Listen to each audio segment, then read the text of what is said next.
Hi friends, once again I welcome you guys to the Make IT Simple YouTube channel. This is continuation to my previous video which is all learning about Python. If you didn't go through my previous video, just go through it and come back to this video. I have given the video link in the description section.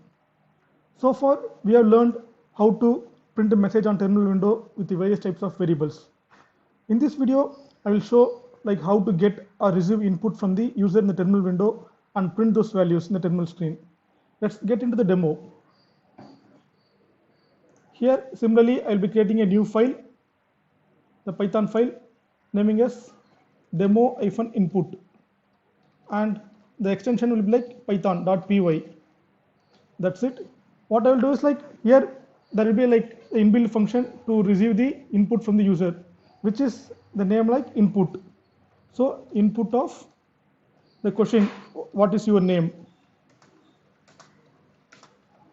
and it will ask the value, it will ask the question. Now I need to assign it to some variables.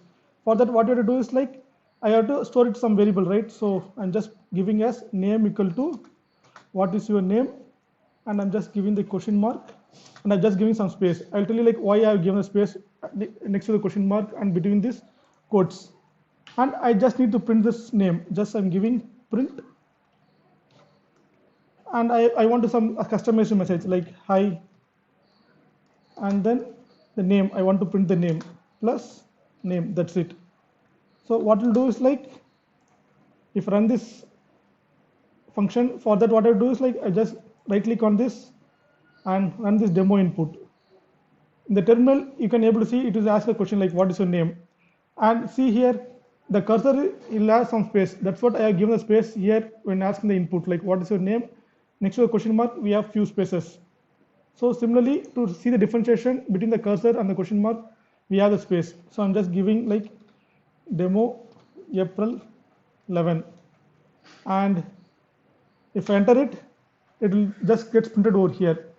So by this way, with the help of these inbuilt functions like input and print, you can be able to receive the value from the users on the terminal, and you can just print it over here.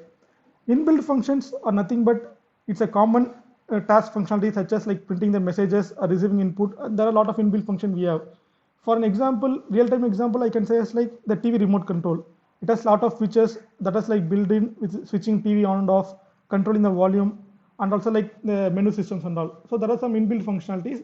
Similarly, we have the inbuilt functionalities with the Python like input and print and all. So by this, in this video, we get to know like how to get the input from the user and how we have printed with a customized message. And we'll get to know more about in the following videos. Thank you guys for watching my video.